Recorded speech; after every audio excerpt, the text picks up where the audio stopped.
Last week, someone who came from Florida for the air venture in Oshkosh told me that in the flying world, there's a very high representation of God-fearing people. And you think if every week or every day you're putting thousands of feet between yourself and the ground, I could see why. And case in point, apparently last Sunday morning, or it was the evening mass, last Saturday evening, there were 400 people who went to mass on the EAA grounds. So, pretty amazing. Flying, I think, is really enjoyable. I know not everybody likes to fly. Some people think it's pretty terrifying, but I think it's pretty neat. And piloting a plane is even more enjoyable. I got to take the yoke a few times in my life, sitting next to the pilot, right, in a small plane. And just that freedom and the beauty of being up in the air is amazing. And just that view looking down. And speaking of views looking down, did you see the recordings of, or if you watched live, those space launches a couple weeks ago by Jeff Bezos and Richard Branson? They're doing these commercial flights into space. Pretty phenomenal views that one can experience from high up. But from the ground, I was at the air show on Friday, and it was exhilarating just to watch. My friend and I were going to stay late into the evening to watch all of the activities that were going to happen. But after just a few hours of seeing these truly phenomenal aerobatic planes, pilots, and fighter jets flying by right in front of us at 700 miles per hour, for us two individuals, and our capacity to take that all in, that was enough. We were satisfied, and we thought, well, maybe we'll head back home and go fry up some fish. And I bring this up because it kind of has this idea of satisfaction. What is enough? What is enough? All the things we might be able to think of in this earth, in this life, really don't completely satisfy. Money, fame, fortune, pleasure, and honor, those are the big ones. Those are all fleeting. We can't take it with us. In our first reading today, God told the Israelites, when God gave them this manna, this daily food of bread that would appear on the ground, and the rule was only take enough for the day. And if we were to read further on, we'd find out that some of the Israelites would take more than they needed. And then all the manna would turn rotten and bad. But they were just supposed to take enough. So what is enough? Even those who achieve great things in life, think of, the Olympians winning these great gold medals, a huge achievement for anybody.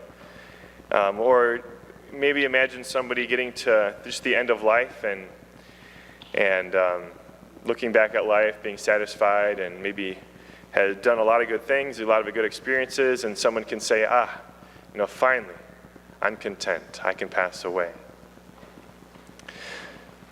Even they aren't totally satisfied, because there's still this deeper desire. They still desire something more, some sort of lasting rest, right?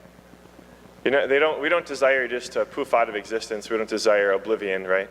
We're desiring even something more, this deepening of that peace. So what is enough? What is enough to be happy? How about that?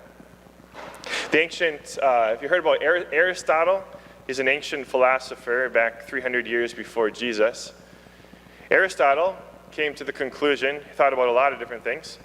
He came to the conclusion that happiness is actually the ultimate goal of life. And he would argue that everything us humans do is geared towards that goal. Even when we get into bad stuff, ultimately we were trying to be happy. And it was his opinion that we need three basic things to achieve some level of true happiness in this life. Aristotle said, 1, we need to be living a virtuous life. 2, we need some friends. And 3, we need some good fortune or some money. So you can look at your life. According to Aristotle's criteria, are you happy? Well, are you living a virtuous life? Are you able to be prudent? Temperance, to be able to hold back? Are you able to be courageous? Do you have a sense of justice and living a just life? Do you have some friends, some good friends is the idea, some intimate friends, maybe 1 or 2 intimate friends that you can confide in? Do you have some money or some good fortune? Have some good things happened in your life? Are you able to live?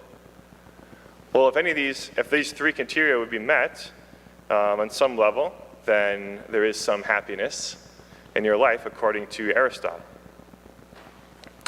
Now, come Christianity, and then much later on, St. Thomas Aquinas in the 12th century. That's one of the most prolific writers in our church, Thomas Aquinas. He would pick up Aristotle's way of thinking, and he would look at Aristotle's 3 criteria for happiness, and he would say, okay, Aristotle, I see your 3 criteria there of the virtues, friends, and money, and I raise you 1. And Aquinas would say that on top of those 3 things, to be happy in this life, we also need a view towards eternity. We also need a view towards eternity. Being able to realize that this earthly life is not the end game. Yes, we can enjoy things in this life. We can do good. We can experience what's true and good and beautiful, especially those 3 things. But it's only sensible, it only makes ultimate sense to us as humans if there's a view towards eternity. As St. Paul wrote in our second reading to the Ephesians, we must put away the old self and put on the new self. He said, being transformed by the renewal of our minds. In a sense, having that eternal outlook.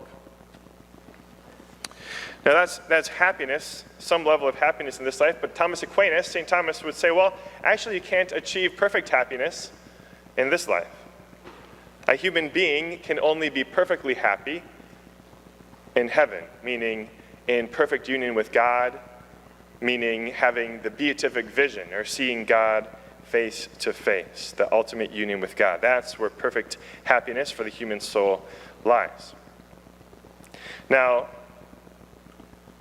just to compare that, maybe to like a dog, which has an animal soul. A dog can be perfectly happy in this life in a moment, such as maybe on a beach, master throws the ball 100 yards, dog runs and gets it, brings it back, beautiful sun, all the maybe there's some smells of chicken or hot dogs in the air, and the dog comes back and the master rejoices, good job, puppy, and that dog is perfectly happy in that moment. Or maybe, I used to have a dog, and we would give him sometimes, some meat from the table, with barbecue on it, and Max, if he got that piece of meat, he was perfectly happy. But we have, as humans, something deeper within us, a soul which desires something more infinite that the finite cannot satisfy.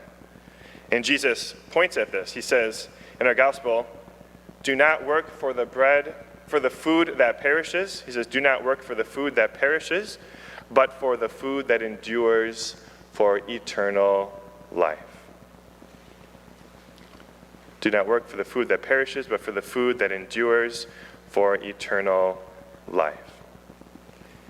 He's pointing to our ultimate fulfillment, which only, as we're going to go on in this Gospel of John, chapter 6, ultimately only He can satisfy. Right? If you know the song, you satisfy the hungry heart, right?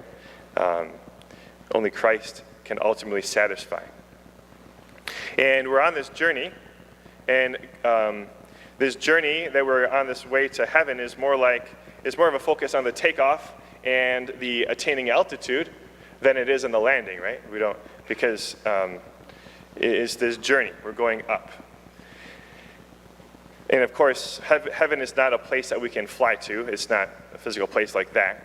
It is that beatific vision, that ultimate union with God. But God gives us food for that journey. He gives us a foretaste of heaven by giving us himself in the Eucharist. We heard about how in Exodus God had sent the manna to the Israelites, right? I mentioned that already. Well, that was a prefigurement of Christ, if you realize that. That's a prefigurement of Christ. Even as Jesus pointed out, his Father gives his disciples the true bread from heaven, and then Jesus says, I am the bread of life. Jesus says, I am the bread of life. Whoever comes to me will never hunger. Whoever believes in me will never thirst. And of course, the crowd listening thought that, well, he's got some secret food that must be able to make them never hungry or thirsty again, physically. Well, he was pointing to something deeper. He was pointing to eternal life, this eternal longing we have, this hunger for the infinite. And he's going to go on to say, in these next few readings from the gospel, he's going to go on to say that we must eat his flesh and drink his blood. And when the crowd takes him literally and questions him, well, he doubles down and he reasserts what he said. And many of the crowd will leave, and Jesus lets them go. He gives us his very self. He gives us himself to satisfy us when nothing else ultimately could satisfy us but God. And so we come to this Eucharist. We come forth with faith to receive the bread of life, this very foretaste of heaven. And this is the last thing. We actually, the liturgy, the Mass, is actually, it's almost a participation. It's like 1 foot in, 1 foot out, almost like a participation in heaven. Not only because of the Eucharist, which is the source and summit of our faith. This is heaven on earth. They call the bread of angels as well. But in this heavenly worship, if we could see it, we couldn't handle it. If we could see the angels and the saints worshiping here around this altar with us, it'd be something, their show was pretty amazing, but this would be much, much more amazing. And we actually sing the Holy, Holy, Holy. Right before we sing the Holy, Holy, the words that I say, pay attention closely. That song is introduced by saying, with the angels and saints, with thrones and dominions, with all the hosts and heavenly powers, we sing in exaltation, Holy, Holy. So we are praying with the angels and saints. And they are here helping us to seek that true and complete satisfaction which only Jesus Christ himself can give us.